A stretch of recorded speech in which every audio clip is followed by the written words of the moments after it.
नमस्कार, आपका स्वागत है सुरागीलाल न्यूज चैनल के उत्तराखंड बुलेटिन में। मैं हूं अनुश्री भारद्वाज और नजर डालते हैं आज की फटाफट खबरों पर। द गुरुकुल फाउंडेशन स्कूल सह पाठचर्या शिक्षा के क्षेत्र में प्रदेश में प्राप्त किया प्रथम स्थान। थाना आईटीआई पुलिस ने गुम हुए करीब 1,72,000 रुपए के कुल 8 मोबाइल बरामद कर लौटाए। 253 चिन्हित राज्य आंदोलनकारियों को परिचय पत्र न मिलने पर किया 2 दिवसीय धरना। कांग्रेसियों ने किया पुतला दहन। मुख्यमंत्री धामी पहुंचे चंपावत। महिला अपराधों को लेकर कांग्रेस का हल्ला बोल। हल्द्वानी में उद्योग मित्रों की हुई मीटिंग, समस्याओं का दिखा अंबार। भाजपा मंडल अध्यक्ष पर छेड़छाड़ का मुकदमा हुआ दर्ज। पीजी कॉलेज लोहाघाट के वार्षिकोत्सव समारोह का केंद्रीय राज्य सड़क परिवहन मंत्री अजय टम्टा ने किया शुभारंभ। किचा में 4 करोड़ की लागत से बनेगा कम्युनिटी हॉल। एसएसपी अल्मोड़ा के निर्देशन में पुलिस ने किया एक वारंटी को गिरफ्तार। रामनगर में कांग्रेस कार्यकर्ताओं ने फूका प्रदेश सरकार का पुतला। जनसुनवाई समाधान दिवस का हुआ आयोजन। अब खबरें विस्तार से। गुरुकुल फाउंडेशन स्कूल ने सीबीएसई श्रेणी के तहत उत्तराखंड में सह पाठचर्या शिक्षा में शीर्ष स्थान हासिल करके इस वर्ष भी उत्कृष्ट उपलब्धि हासिल की है। गुड़गांव में आयोजित एक समारोह में यह सम्मान एजुकेशन टुडे द्वारा आयोजित north India school merit award सर्वेक्षण के जूरी पैनल द्वारा प्रदान किया गया, जिसमें the Gurukul foundation school Kashipur को प्रथम स्थान से नवाजा गया। बता दें, प्राप्त लगभग 950 सर्वेक्षण प्रपत्रों में से केवल 230 असाधारण स्कूलों को पुरस्कार के लिए चयनित किया गया था। इनमें से the Gurukul foundation school Kashipur को उत्तराखंड में सह पाठचर्या शिक्षा के लिए गत वर्ष की भांति इस वर्ष भी अग्रणी संस्थान के रूप में चुना गया। गुरुकुल फाउंडेशन स्कूल एक ऐसे वातावरण को बढ़ावा देने में विश्वास करता है जो छात्रों के समग्र विकास को बढ़ावा देता है। विद्यालय के सह पाठचर्या कार्यक्रम युवा शिक्षार्थियों को एक सर्वांगीण शिक्षा प्रदान करने, शिक्षाविदों से परे उनकी प्रतिभा, कौशल और रुचियों को बढ़ावा देने में महत्वपूर्ण भूमिका निभाते हैं। इस अवसर पर विद्यालय की चेयरपर्सन चंपा कपूर, चेयरमैन नीरज कपूर, डायरेक्टर वसुधा कपूर व प्रधानाचार्य प्रतीक गोयल ने विद्यालय द्वारा किए गए प्रयासों को पहचानने और इस प्रतिष्ठित सम्मान प्रदान करने के लिए जूरी पैनल, एजुकेशन टुडे और सर्वेक्षण में शामिल सभी लोगों के प्रति हार्दिक आभार व्यक्त किया। थाना आईटीआई पुलिस ने करीब 1,72,000 रुपए की कीमत के कुल 8 मोबाइल फोन बरामद कर लौटाए। आपको बता दें, वरिष्ठ पुलिस अधीक्षक जनपद उधम सिंह नगर द्वारा जनपद के समस्त थाना प्रभारियों को थाना क्षेत्र में गुम हुए मोबाइल फोन को PIR पोर्टल के माध्यम से बरामद करने संबंधी निर्देश दिए गए थे। जनपद उधम सिंह नगर के खटीमा में राज्य आंदोलनकारियों ने किया तहसील का घेराव। गौरतलब है कि खटीमा तहसील स्तर पर चिन्हित कर परिचय पत्र दिलाए जाने को लेकर धरना दिया गया, जबकि जिलाधिकारी की अध्यक्षता से गठित जिला चिन्हीकरण समिति के द्वारा 950 व्यक्तियों की सूची प्रेषित की गई थी, जिसमें से मात्र 708 का चिन्हीकरण कर बाकी 242 व्यक्तियों को छोड़ दिया गया, जबकि छोड़ने का कोई ठोस कारण नहीं था, क्योंकि चिन्हित एवं चिन्हीकरण से वंचित सभी की जांच रिपोर्ट एक समान थी। हालांकि जांच रिपोर्ट एक समान होने की पुष्टि 3 उपजिलाधिकारी, 1 जिलाधिकारी एवं आयुक्त कुमाऊं मंडल द्वारा दी गई है कि चिन्हित एवं वंचित राज्य आंदोलनकारियों की जांच रिपोर्ट पर अलग अलग निर्णय क्यों लिए गए, क्यों प्रार्थीगणों के साथ अन्याय किया गया है, जिसको लेकर विरोध प्रदर्शन किया गया। वहीं मौके पर पहुंचे क्षेत्रीय विधायक भुवन चंद्र कापड़ी ने उन लोगों को सांत्वना देते हुए कहा कि आने वाली 1 सितंबर को मुख्यमंत्री से बात करेंगे। संवाददाता ईश्वर सिंह की रिपोर्ट। मेरा ये कहना है कि जिस तर्ज पर पहले खटीमा में चिन्हीकरण हुआ है, उसी तर्ज पर LIO की रिपोर्ट के आधार पर 254 जो ये आंदोलनकारी थी, इनकी भी रिपोर्ट है। तो हमने कई बार जिलाधिकारी से भी मुलाकात करी है, कई बार राधा जी से भी मुलाकात के लिए समय लिया था, और माननीय मुख्यमंत्री जी को भी आंदोलनकारी जो है कई बार मुलाकात कर चुके हैं। विधानसभा के पहले सत्र में 2022 में तब भी मैंने ये मामला उठाया था, तो उसका ग्राउंड सेम है। तो उन 254 लोगों को भी जो है चिन्हित किया जाना चाहिए। और कल जो है कि 1 सितंबर है, शहादत दिवस है खटीमा में, तो कल भी हम माननीय मुख्यमंत्री से बात करेंगे कि 254 लोग जो हैं उनको आप जो है कि चिन्हित कीजिए। जब सेम ग्राउंड है तो उनका अधिकार है और हम उनको समर्थन करने के लिए यहाँ पर आए हुआ था। यहाँ पर खटीमा में 1 जब यहाँ गोली कांड हुआ, हम लोग वहाँ पर साथ थे। सेठ सिंह देगाल जी को खुद मैं यहाँ पे अस्पताल में ले गया था। जब पुलिस आए तो हम अस्पताल का गेट के पीछे भाग गए थे, उनको पुलिस पकड़ के ले गई। उसके बाद सरकार राज्य बन गया, सरकार बनी, चिन्हीकरण की प्रक्रिया शुरू हुई, सबकी फाइलें लगी, हमारी भी लगी हैं। फाइल लगने के बाद 2012 में जब चिन्हीकरण हुआ, 2010 में तो उन लोगों को क्या हमने जो जेल घायल जब 2012 में जिनको किया, 2012 में जो हमारे यहाँ से फाइल गई हैं 950 फाइल थाने में से गई, उसने सिर्फ 708 को चिन्हीकरण किया, 242 को छोड़ दिया। उसका कोई कारण नहीं बताया क्यों छोड़ा। रिपोर्ट सबकी एक समान है और इसकी पुष्टि जो है एक समान रिपोर्ट की पुष्टि 3 SDM खटीमा के, 1 जिलाधिकारी, 1 कुमाऊं कमिश्नर, इनने इसकी पुष्टि की है कि इनकी रिपोर्ट एक समान है। समान रिपोर्ट होने के बाद भी हम लोगों को पर्चे पत्र जारी नहीं किया गया, इसलिए हम लोग अपने पर्चे मांग के लिए धरने पर बैठे। ये कहीं ना कहीं हुआ बहुत, एक समान रिपोर्ट होने के बाद पर्चे पत्र क्यों नहीं दिया गया? या तो हमारी रिपोर्ट में कुछ कमियां होती, रिपोर्ट एक समान है, सब ठीक है, और न कोई कारण बताया गया हमें क्यों छोड़ा है। अगर आगे परिचय पत्र नहीं दिया जाएगा तो आप आगे क्या कार्रवाई रहेगी? आगे को हम अभी देखते हैं, फिर 15 दिन बाद हम इसका एक बड़े रूप में आंदोलन को लेंगे। पर तो अनिश्चितकालीन आंदोलन नहीं चलेगा तो फिर आमरण अनशन तक के भी कार्रवाई करेंगे। भाजपा उत्तराखंड में बिगड़ती कानून व्यवस्था को लेकर प्रदेश कांग्रेस कमेटी के आह्वान पर उधम सिंह नगर जिला मुख्यालय रुद्रपुर में कांग्रेस कार्यकर्ताओं के द्वारा पुतला फूका गया। कांग्रेस कार्यकर्ताओं ने भाजपा सरकार का पुतला फूकते हुए जमकर नारेबाजी की। इस दौरान कांग्रेस के जिला अध्यक्ष हिमांशु गाबा ने कहा कि प्रदेश में कानून व्यवस्था बिगड़ती जा रही है, लेकिन भाजपा सरकार इस पर अंकुश लगाने में नाकाम साबित हो रही है। साथ ही उन्होंने भाजपा सरकार से इस्तीफे की मांग की, जिसके चलते आज पुतला फूका गया और उसके बाद जिले के डीएम के माध्यम से राष्ट्रपति को संबोधित ज्ञापन भेजा गया है। संवाददाता दुर्गेश तिवारी की रिपोर्ट। देखो, आज भारतीय जनता पार्टी का पुतला पूरे प्रदेश में कांग्रेस पार्टी ने फूका है। हमारे प्रदेश अध्यक्ष करण मेहरा जी के आह्वान पर जिस तरीके से कानून व्यवस्था चौपट हो चुकी है, अधिकारी सारे बेलगाम हो चुके हैं, महिलाओं पे आए दिन अत्याचार हो रहे हैं, बलात्कार हो रहे हैं, उसके खुलासे नहीं हो रहे, इसी को लेके आज पूरे प्रदेश में आज कांग्रेस पार्टी भारतीय जनता पार्टी के पुतले फूक रही है। और इसके बाद अब हम लोग जिला अधिकारी महोदय के पास जाएंगे और जो हमने ज्ञापन बनाया राष्ट्रपति जी के नाम, वो ज्ञापन हम उनको सौंपेंगे। मुख्यमंत्री पुष्कर सिंह धामी ने आज अपनी विधानसभा चंपावत गोलजी मंदिर जाकर भगवान गोलुक देव का आशीर्वाद लिया, जिसके बाद भाजपा कार्यकर्ताओं के साथ संवाद के लिए टिफिन बैठक कार्यक्रम में भी प्रतिभाग किया। संवाददाता लक्ष्मण बिष्ट की रिपोर्ट। प्रदेश में लगातार बढ़ रहे महिला अपराधों के खिलाफ आज हल्द्वानी में कांग्रेस कार्यकर्ताओं ने सरकार के खिलाफ जमकर नारेबाजी कर पुतला दहन किया। साथ ही तिकोनिया चौराहे से एसडीएम कोर्ट तक सड़क पर उतरकर रैली निकालकर विरोध प्रदर्शन भी किया। इस दौरान कांग्रेस विधायक सुमित्र देश और पूर्व विधानसभा अध्यक्ष गोविंद सिंह कुंजवाल सहित पार्टी के कई वरिष्ठ नेता और कार्यकर्ता मौजूद रहे। संवाददाता दीपक अधिकारी की रिपोर्ट।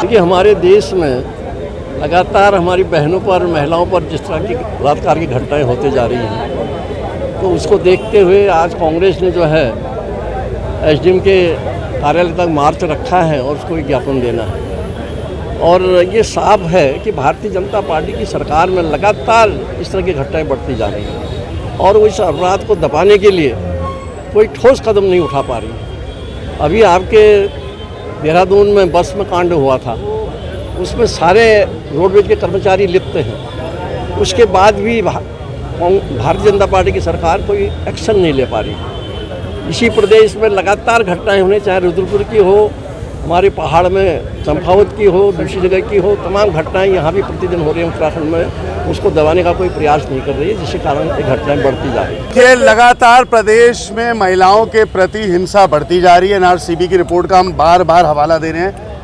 कल ही सल्ट में जो हुआ है उसमें भी भारतीय जनता पार्टी के लोग संलिप्त हैं। महिलाओं के साथ दुष्कर्म प्रदेश में तो हो ही रहा है, भारतीय जनता पार्टी के कितने लोग संलिप्त है, हैरान करने वाली, हैरत अंगेज करने वाली बात है। हम न्याय की गुहार लगाते हैं, हम चाहते हैं कि व्यवस्था में सुधार आए, हम चाहते हैं कि महिलाओं की सुरक्षा के प्रति सरकार अपनी गहरी नींद में जो सोई है जागे, लेकिन मुझे लगता नहीं है, जब संलिप्त ही इनकी पार्टी के हैं, आक्रोश ही इनकी पार्टी के खिलाफ है, तो मुझे लगता नहीं कि ये कुछ कार्रवाई करने को तैयार हैं। हमारी बहन नर्स के साथ जो हुआ, हमारी बेटी के साथ जो ISBT देहरादून में हुआ, हमारी बेटी के साथ जो हरिद्वार जिले में हुआ, अंकिता भंडारी हमारी बेटी, हमारी बहन को न्याय नहीं मिल पाया है, ये सबसे बड़ा शर्म करने वाला अध्याय इस प्रदेश का काला अध्याय है। इसमें हम सबको शर्म आ रही है। उत्तराखंड उत्तर प्रदेश हर जगह पर निंदनीय नहीं, घोर निंदनीय, उससे बड़ा कोई पाप नहीं हो सकता।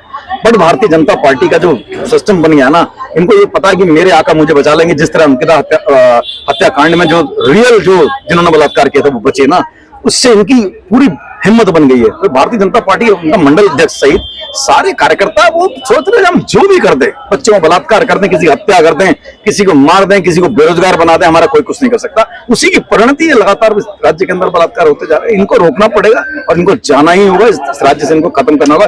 देवभूमि की अगर साख बचानी तो जनता को उठ करके आना पड़ेगा। आज हम सभी लोग यहाँ पे देवभूमि उत्तराखंड में जिस तरीके से महिलाओं के संग उत्पीड़न का मामला आ रहा है, चाहे वो उनकी हत्या का हो, चाहे उनके संग बलात्कार का हो, तो उसी की विरोध में आज हम सभी लोगों ने भाजपा सरकार का पुतला दहन किया है और आज हम सभी लोगों के द्वारा एसडीएम महोदय के माध्यम से राष्ट्रपति जी को ज्ञापन दिया गया। साथ उत्पीड़न हो रहा है, आए दिन छोटी छोटी बच्चों के साथ बलात्कार हो रहे हैं और आप देख रहे हैं कि मतलब भाजपा किस तरह से इसमें लिप्त है। और अभी हाल ही में कुछ एक ऐसा मामला सामने आया है जिसमें भाजपा के कई नेता उसमें लिप्त हैं और मुकदमे उनका दर्ज हो गए। तो अभी हमने यहाँ पर बुद्ध पार्क में पुतला दहन किया भाजपा सरकार का, और हमारी पूरी हम सड़क तक विरोध करेंगे यदि ये इन अपराधों को नहीं रोका, हमारी महिलाओं को और हमारी बच्ची को न्याय नहीं दिया तो हम सड़क तक आंदोलन करेंगे। हल्द्वानी में मुख्य विकास अधिकारी नैनीताल की अध्यक्षता में उद्योग मित्रों की मीटिंग का आयोजन हुआ। इस दौरान उद्यमियों ने सुझाव दिया कि समय समय पर बैठक का आयोजन किया जाए जिससे उनकी समस्याओं का निदान हो सके। इसके अलावा बैठक में सड़क, पानी, बिजली का मुद्दा भी उठा। बता दें, मूलभूत सुविधाओं के इस मुद्दे को अब इंडस्ट्री के हिसाब से प्राथमिकता पर लिया जा रहा है कि कहां किस तरह का समाधान हो सकता है। संवाददाता दीपक अधिकारी की रिपोर्ट। उद्योग मित्र की बैठक काफ़ी लंबे समय बाद हुई है। तो एक तो इनकी डिमांड है कि रेगुलर मीटिंग होनी चाहिए जिससे हमारी समस्याओं का समाधान हो सके। दूसरा यह है कि इनके कुछ इंफ्रास्ट्रक्चर के मुद्दे हैं जैसे बिजली, पानी, सड़क का, तो इनको जो इंडस्ट्री वाइज देखा जा रहा है कि कहाँ पे क्या समस्या है और उसका क्या समाधान हो सकता है। तीसरा, होटल इंडस्ट्री ने कुछ अपने मुद्दे उठाए हैं क्योंकि होटल का विस्तार हो रहा है, तो उसके लिए भी संबंधित उपजिलाधिकारी को एक बार मुक्तेश्वर क्षेत्र में विशेषकर सर्वे करने के लिए बोला गया है कि वहाँ पे सर्वे करके बताएं कि क्या समस्याएं हैं और उसका क्या समाधान हो सकता है। सर, इसी दफ्तर में जिसमें आप हैं, देखिए, इस तरह का इन जनरल तो कोई ऐसी शिकायत नहीं आई है। कोई इंडिविजुअल समस्या है तो उसका समाधान किया जाएगा। वैसे जहाँ तक छोटे व्यापारियों का प्रश्न है तो काफ़ी सारे के फोरम्स हमारे बने हुए हैं जिस पे अपनी समस्याएं रख सकते हैं। और जैसे हमने अभी एक डिसीजन लिया है कि उद्योग बंद की मीटिंग हमेशा हर महीने होगी, तो इन सब मुद्दों का जो इस तरह की समस्याएं आती हैं छोटी मोटी, उसका समाधान हो जाएगा। चाहे तो एक साथ होनी चाहिए, सब लोग एक साथ बैठना ही नहीं चाहते।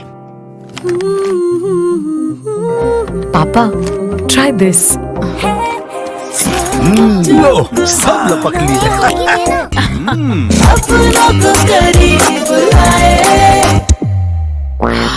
ये क्या हाल कर दिया है रूम का? बस कल से चाय मेरे रूम में। देवर पान नमकीन। भाजपा मंडल अध्यक्ष पर छेड़छाड़ का मुकदमा दर्ज किया गया है। बता दें, यह मामला अल्मोड़ा के सल्ट विधानसभा क्षेत्र का है जहां 14 साल की बच्ची के साथ छेड़छाड़ की गई। वहीं राजस्व पुलिस ने रेगुलर पुलिस को जांच सौंप दी है। साथ ही इस पर पार्टी जिला अध्यक्ष ने मंडल अध्यक्ष भागवत बोहरा को निष्कासित कर दिया है। शुक्रवार को केंद्रीय सड़क परिवहन राज्य मंत्री अजय टम्टा अपने चंपावत भ्रमण के दौरान लोहाघाट पहुंचे जहां उन्होंने राजकीय महाविद्यालय लोहाघाट के वार्षिकोत्सव समारोह का दीप प्रज्वलित कर शुभारंभ किया। इस दौरान मंत्री टम्टा के द्वारा राजकीय महाविद्यालय की पुस्तक प्रज्ञा का विमोचन किया गया। इस दौरान महाविद्यालय परिवार के द्वारा केंद्रीय मंत्री का जोरदार स्वागत किया गया। संवाददाता लक्ष्मण बिष्ट की रिपोर्ट। महाविद्यालय विवेकानंद जी के नाम से है और मेरे संसदीय क्षेत्र में जिसकी नींव तीसरे नंबर पर पड़ी, अल्मोड़ा और पिथौरागढ़, उसके बाद फिर लोहाघाट। लगभग 45 वर्ष अपने इस विद्यालय को बने हुए हैं। ये 1979 में इसकी स्थापना हुई और यहाँ से बहुत सारे हमारे प्रतिभावान लोग पूरे देश के अंदर सेवा कर रहे हैं। विभिन्न क्षेत्रों में उन्हें जाने का अवसर प्राप्त है और मैं यहाँ के प्रधानाचार्य जी को बहुत धन्यवाद देना चाहता हूँ जिनके मार्गदर्शन से अपने इस विद्यालय के अंदर पिछले 10 वर्षों में हमारे इस प्रकार के कार्यक्रम जो वार्षिक उत्सव के होते थे वो नहीं हो पाए थे।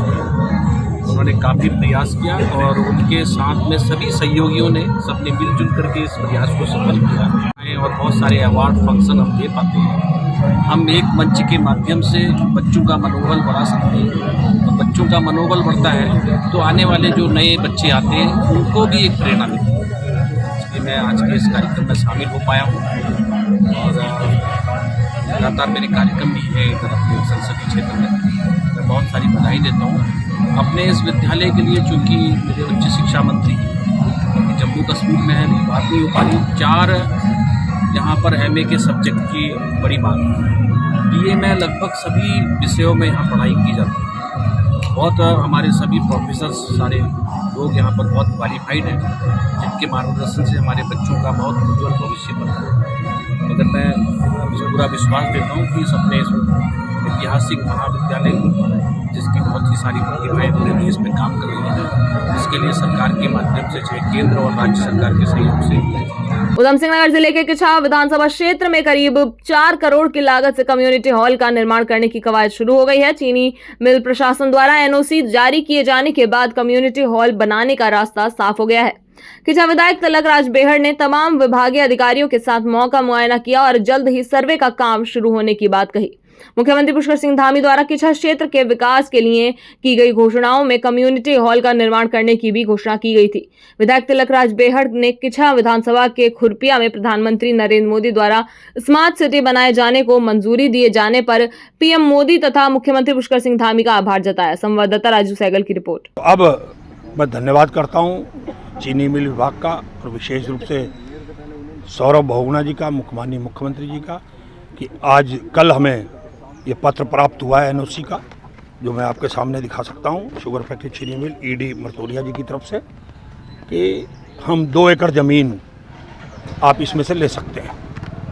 तो आज उस ज़मीन को देखने के लिए मैं अपने विभाग जो है आर्किटेक्ट के साथ, आरईएस विभाग के हमारे एक्सियन उनके अधिकारी, एईजेई के साथ शुगर फैक्ट्री के भी हमारे अधिकारी यहाँ पर उपस्थित थे, तहसील के भी लोग आए हुए थे और इस जगह को हमने देखा है। अब इसका प्लान बनाने के लिए डीपीआर, कैसा कम्युनिटी हॉल होगा, कितने इसमें कमरे होंगे, रुकने के कितना बड़ा हॉल होगा, क्या क्या सुविधाएं हम दे सकते हैं जनता को, उस पर हमने डिस्कस किया है और इसका बहुत जल्दी तैयार हो जाएगा प्लान। सर्वे करेंगे आके ये लोग, प्लान बनने के बाद एस्टीमेट बनाकर हम इसका शासन में लेके जाएंगे और इसका प्रयास करेंगे कि अगले 4-6 महीने में इसका बजट स्वीकृत हो जाए, इस पर पहली किस्त मिल जाए ताकि इसका काम प्रारंभ हो सके। मेरी प्राथमिकता है कि इस वित्तीय वर्ष में हम काम प्रारंभ कर लें। मैं प्रयास ही कर सकता हूँ, विपक्ष में होने के नाते इसमें माननीय मंत्री जी, मुख्यमंत्री जी का मैं आभारी हूँ, उनका बड़ा सहयोग मिला है। ऐसे ही एक नजीबाबाद ग्राम सभा, बब्बरपुर ग्राम सभा है, जहाँ कलकत्ता चौकी के पास सरकारी ज़मीन पड़ी थी। मैं एक अस्पताल प्राथमिक वहाँ पर बनाना चाहता था, एक लंबे समय से लगा हुआ था, वो भी विधायक बनने के बाद, कि वहाँ पर प्राथमिक स्वास्थ्य केंद्र बने, क्योंकि धौरा डाम की बड़ी आबादी है, सूर्यनगर है, गऊ घाट है, बब्बरपुर है, तिलियापुर, आसपास कहीं भी हॉस्पिटल नहीं है, वहाँ प्राथमिक इलाज मिल ही नहीं पाता। तो फर्स्ट स्टेज पे वहाँ इलाज नहीं हो पाता, अस्पताल नहीं है, उसकी भी ज़मीन स्वास्थ्य विभाग के नाम जिलाधिकारी के द्वारा ट्रांसफ़र कर दी गई है, उनके नाम ज़मीन आ गई है और उसका भी मैंने प्रपोजल सौंप दिया है। बहुत जल्दी अस्पताल स्वीकृत हो जाएगा। किराए पे कहाँ भवन चलेगा, उसके भी किराएनामा भी वहाँ का साथ में जो भी ज़मीन देना चाहता है, अपनी जगह देना चाहता है, वो भी लगा के भेज दिया है। मेरा प्रयास है कि प्राथमिक स्वास्थ्य केंद्र वहाँ शुरू हो जाए और फिर जल्दी से उसके भवन का भी पैसा मंजूर हो जाए।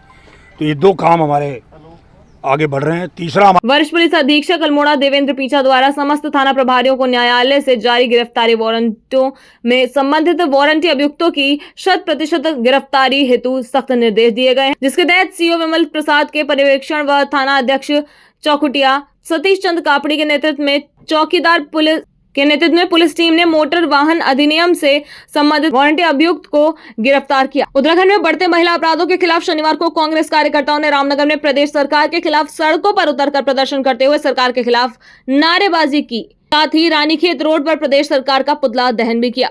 साथ ही उन्होंने ये भी कहा कि लगातार उत्तराखंड में महिलाओं के साथ जघन्य अपराधों की घटनाएं घटना आम बात हो चुकी है, जिसके चलते उन्होंने सरकार से दोषियों के खिलाफ कड़ी कार्रवाई करने के साथ ही महिलाओं की सुरक्षा किए जाने की मांग की है। वहीं मांग पूरी न होने पर उग्र आंदोलन करने की भी चेतावनी दी है। संवाददाता राजीव अग्रवाल की रिपोर्ट। सरकार के खिलाफ प्रदर्शन किया है, पुतला फूका, क्या है पूरा? देखिए, हमारा पुतला फूकने का कारण ये है कि हमारी देवभूमि उत्तराखंड में महिलाओं के प्रति इतना अत्याचार हो रहा है। जैसे कि आपको पता होगा कि अंकिता भंडारी हत्याकांड, हेमा नेगी, पिंकी और जो है दोरहाट में जो है उन महिला के संग अभद्रता करना और जो है मंगलौर में सामूहिक दुष्कर्म करना, और इतने नाम हैं कि शायद लोगों को याद भी नहीं है। इतने सारे प्रकरण जो है हमारे उत्तराखंड में भाजपा सरकार में हो रहे हैं। हमने इनके खिलाफ जो है आज ये आंदोलन का ऐलान किया है। अभी हमने सरकार को चेताया है, पुतला दहन करके चेताया कि अभी भी जाग जाओ, देवभूमि की अस्मिता को दाग ना आने दें।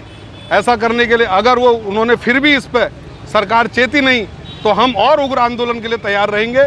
हमारा ये पूरी कांग्रेस के कार्यकर्ता हैं यहाँ पर और पूरे प्रदेश में इसका हल्ला बोल का कार्यक्रम हो रहा है और अभी हमने पुतला दहन किया है और आगे भी हम इस आंदोलन को जारी रखेंगे। हमने इसीलिए यहाँ पुतला दहन का प्रोग्राम किया है। चाहे तो एक साथ होनी चाहिए, सब लोग एक साथ बैठना ही नहीं चाहते।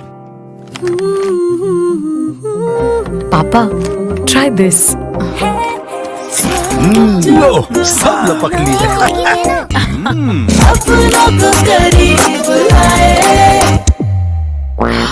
ये क्या हाल कर दिया है रूम का? बस कल से चाय।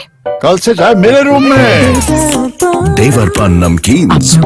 हल्द्वानी में जिलाधिकारी और नगर निगम हल्द्वानी की प्रशासक वंदना सिंह ने जीजीआईसी इंटर कॉलेज परिसर में नगर निगम के वार्ड नंबर 11 से 20 तक जनता के समक्ष आने वाले समस्याओं के निस्तारण के लिए जन सुनवाई समाधान दिवस का आयोजन किया, जिसमें स्थानीय लोगों द्वारा सैकड़ों समस्याएं बताई गई, जिस पर जिलाधिकारी ने मौके पर मौजूद संबंधित विभाग के अधिकारियों को तत्काल शिकायतों के निस्तारण करने के निर्देश दिए। इस दौरान लोगों द्वारा सड़क, बिजली, पानी, स्ट्रीट लाइट और विभिन्न समस्याओं से अवगत कराया गया। संवाददाता दीपक अधिकारी की रिपोर्ट।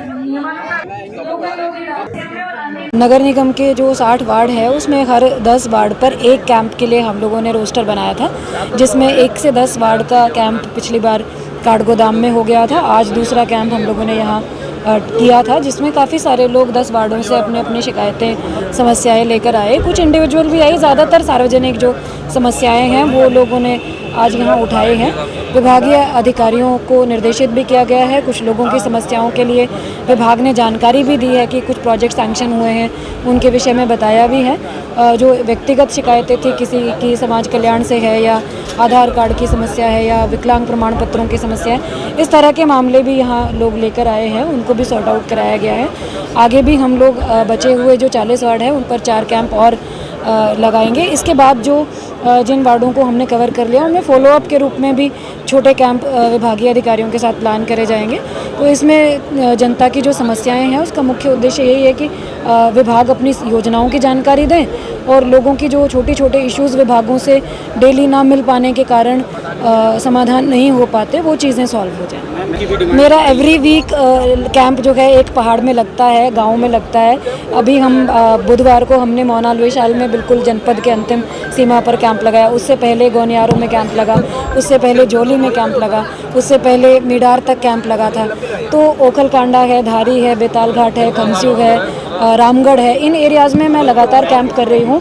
ऑलमोस्ट एवरी वीक एक कैंप हो जाता है जहाँ पर विभाग के अधिकारी मेरे साथ जाते हैं और ग्रामीण क्षेत्र के लोगों की जो समस्याएं हैं उनका समाधान होता है। इसके अलावा हम प्रत्येक ब्लॉक में ब्लॉकवार ग्राम प्रधानों के साथ भी एक जन सुनवाई कर रहे हैं। विशेष रूप से उसमें पेयजल का जो जल जीवन मिशन की समस्याएं हैं उन पर बात होती है। अभी तक 7 ब्लॉकों के ग्राम प्रधानों और क्षेत्र पंचायत सदस्यों के साथ मैं जन सुनवाई कर चुकी हूँ जल जीवन मिशन के लिए। 1 ब्लॉक का अभी रह गया है, वो भी हो रहा है। और ज़्यादा ज़रूरी जो ज़्यादा फोकस है वो ये है कि जो समस्या आ जाती है एक बार, उसके बाद उसको फॉलोअप कैंप के रूप में या फॉलोअप मीटिंग के रूप में उस पर निस्तारण भी विभाग से प्राप्त करा जाए, तो उस पर भी फोकस हो रहा है। आज के लिए बस इतना ही। उत्तराखंड से जुड़ी सभी खबरों को जानने के लिए जुड़े रहें सुरागीलाल न्यूज़ चैनल से। धन्यवाद।